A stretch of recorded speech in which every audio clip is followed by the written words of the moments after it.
Glass అది 2 గ్లాసులు వేసాను రవ్వ. వాటర్ ఎన్ని? 8 గ్లాసులు. 8 గ్లాసులు. వీడియో తీయలేనట్టున్నా. ఓకే, కొద్దిగా మరిగిచ్చిన పాలు.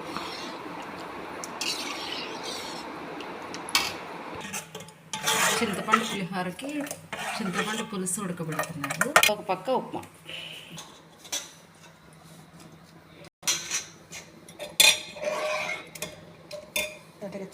పులిహోర పులుసులో శనగపప్పు, ఉప్పు, పచ్చిమిర్చి, కొద్దిగా బెల్లం,